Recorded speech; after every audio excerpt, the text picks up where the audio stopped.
distinguished guests, dear friends, and fellow advocates of freedom and peace. It is an honor to receive the Nixon Library's Architect of Peace Award.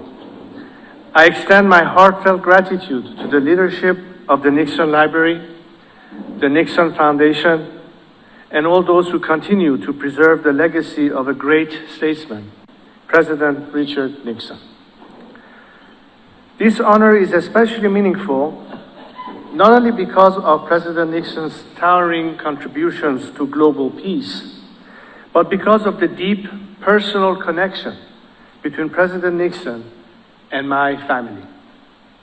Tonight, as we reflect on the legacy of peace and diplomacy, we also recognize that standing for what is right sometimes requires standing alone, something President Nixon understood better than most. When we think of President Nixon's legacy, we naturally recall his groundbreaking foreign policy, his bold decision to open relations with China, his efforts to ease tensions with the Soviet Union through détente, and his tireless work to secure peace in the aftermath of Vietnam. But President Nixon's vision extended beyond the immediate concerns of his time. He saw the Middle East as a vital region, one that held the key to stability in an increasingly interconnected world. And it was President Nixon who best understood the vital role Iran played in securing peace and security in that region. Iran, under my late father's leadership, stood as a pillar of stability in the Middle East. My father, the late Shah, worked tirelessly to build a modern, progressive Iran, a nation where economic growth, education, and development could flourish. And throughout those years, President Nixon stood as a trusted ally and a steadfast friend of Iran. He recognized, long before many others, the importance of a strong, peaceful Iran in safeguarding the Middle East. But tonight, I wish to reflect on something much more personal. For me, President Nixon's legacy is not just one of foreign policy, but one of friendship. Friendship and loyalty in the truest sense of those words. Many of you know the difficult history of my family. When my father was forced into exile, the world was quick to turn its back. Those who once relied on his leadership, vision, and even patronage found it easier to abandon him at his moment of need. Yet, amidst this desertion, one man remained. That man was President Nixon.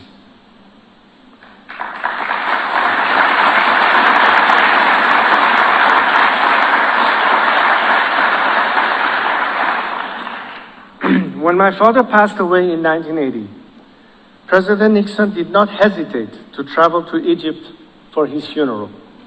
In doing so, he joined President Anwar Sadat as one and the only two world leaders of significant global stature to attend. Despite the shifting political winds, despite the ease with which so many others had turned away, President Nixon chose to stand by his friend, and in doing so, he stood by the people of Iran. It was not a decision based on political expediency. It was a decision rooted in integrity and conviction. President Nixon knew what so many others chose to forget, that true friendship is not about convenience, not performatively, but instinctively. He knew that standing on the right side of history meant doing so even when it is not popular. Today, as I reflect on those difficult years, while I feel immense personal affection and appreciation for Presidents Sadat and Nixon, I feel no bitterness toward those other world leaders who abandoned my father and my nation. Indeed, I do not think much about them at all. For me, the greatest recognition does not come from the actions of world leaders or political figures. It comes from the people of Iran themselves.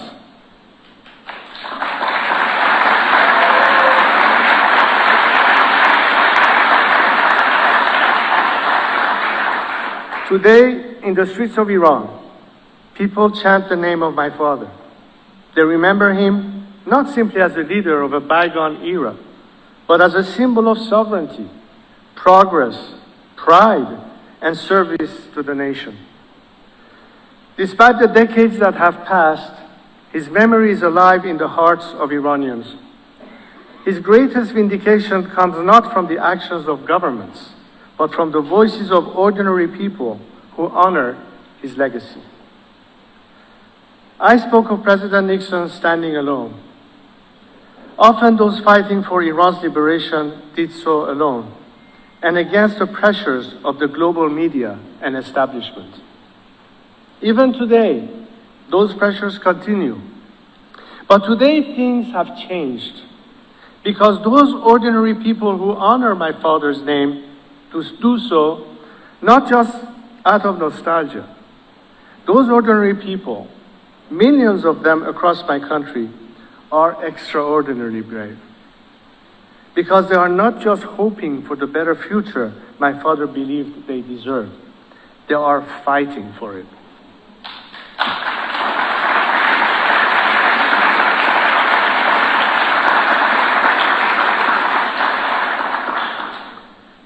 I was often told that I would not get far in my campaign for my country because I did not have the apparatus of state, certainly not the proper funding, and no army. But now, I have such an army, my extraordinarily brave compatriots.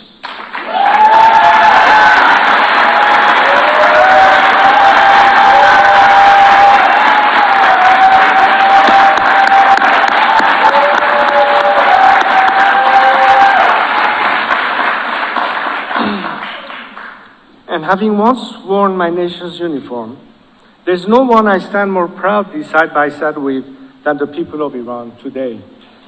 And I will stand with them until victory.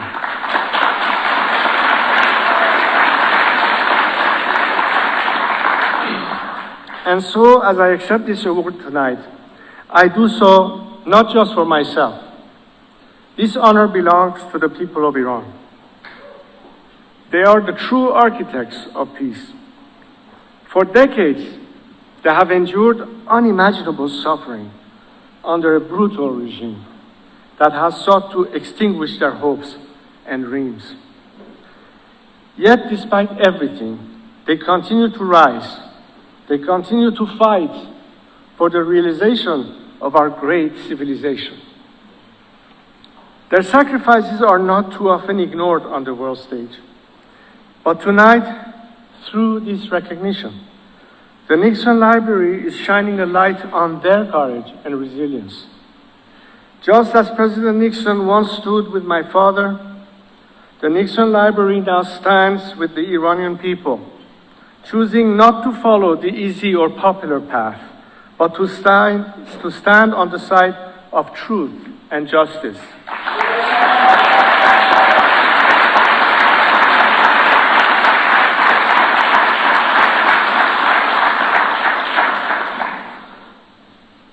For over 4 decades, the people of Iran have been engaged in a struggle for their most basic human rights.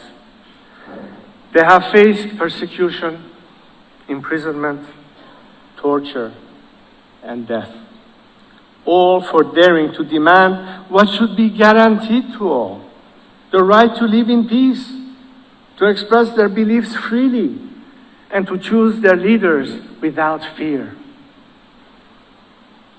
From the student movement of 1999 and the regime's deadly attack on the Tehran University students' dormitory, to the protests of 2009, where millions took to the streets in the name of freedom, to the freedom fighters of November 2019, to the brave youth of today who risked everything by defying the regime's oppressive laws, these are the true architects of peace.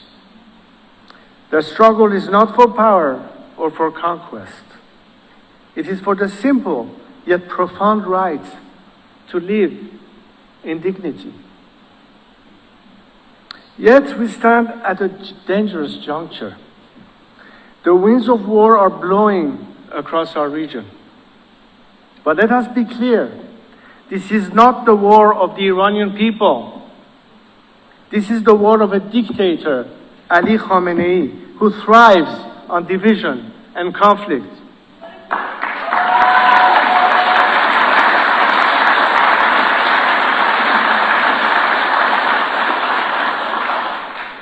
The Iranian people do not seek war.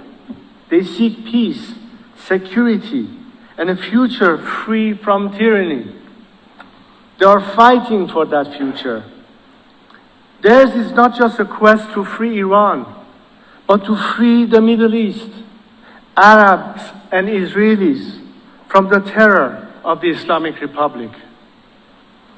It is because of them, my dear compatriots, that I have stayed in this fight. I seek nothing for myself, only to serve them. So as long as I live, I will continue my lifelong mission to free Iran from this oppressive regime.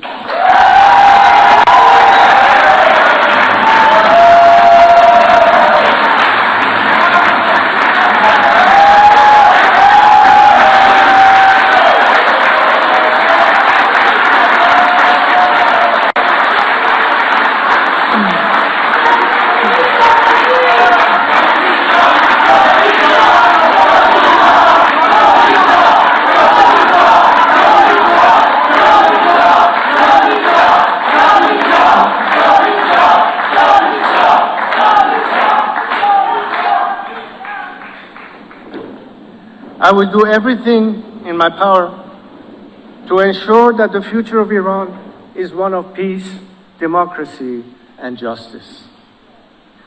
We are on the cusp of change, and I remain committed to doing my duty to my country and my people.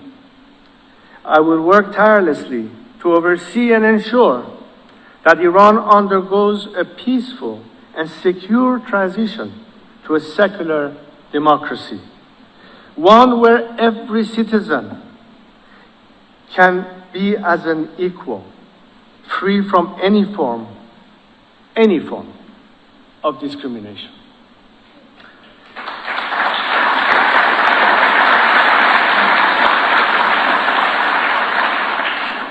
In this mission, I draw inspiration from the great leaders of my youth, my own father, President Sadat, and President Nixon. These men understood that peace is not simply the absence of war, but the presence of justice, dignity, and freedom. They were architects of a better world, and it is their legacy that I seek to carry forward.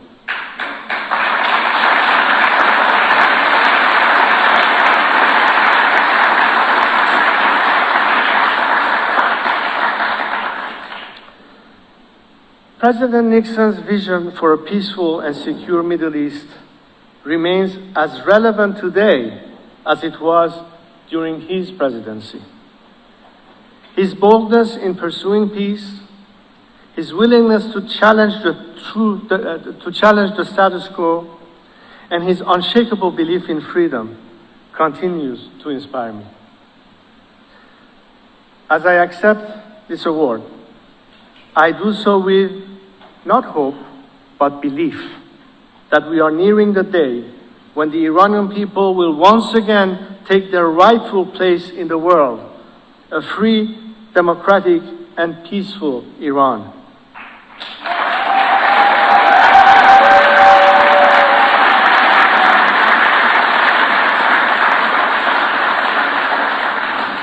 This is the future we seek. This is the future we will achieve. Thank you again for this profound honor.